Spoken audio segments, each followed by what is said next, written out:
quite like blues, different tones of blues. Colour definitely changes with like age. Like when I was younger, in my moody teens, I painted my entire bedroom, ceiling and everything black. Inspiration is a strange one. My circle of friends, everyone I know is creative in some sense. Writers, artists, illustrators, painters, filmmakers. Like you're continually surrounded by inspiration. You know, like your friend is saying, "Oh, I've just started this new book or this new thing." You're like, "Oh wow, that's amazing!" But then it's a weird inspiration. You're kind of like, "God, I wish I was starting a book."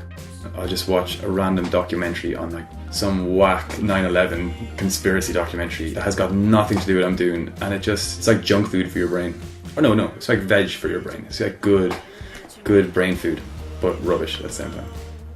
The idea of something in my head that is not existent, it doesn't exist, and I can just make it and make it a physical thing.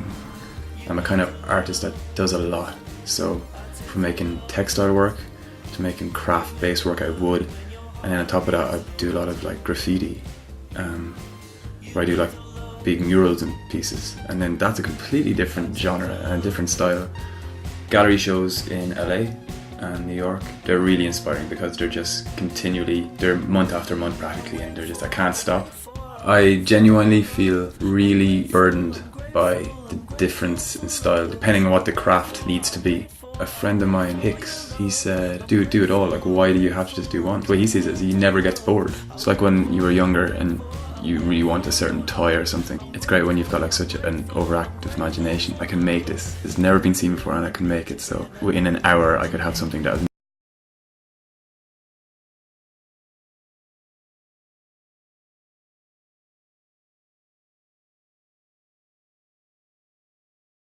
made before. Everything is being done. It's so hard to find that little thing that hasn't. But I think that's the drive that keeps you going, keeps you inspired. You constantly are looking for that thing. And then when you have your great moment, I think is when you just hit that.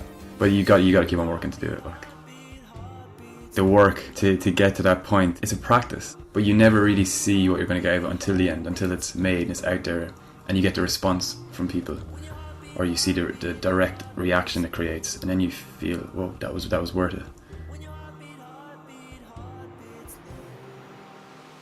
I've really just kind of hit a block or a roadblock, and I'd be like, get my dog Alfie and we go down to the park. It's just clear the head time and laugh at my dog and kind of imagine, what would my dog do right now?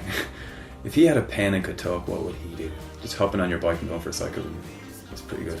Yeah, and get aggressive and pound aside of buses and stuff. You know, get it all out of you.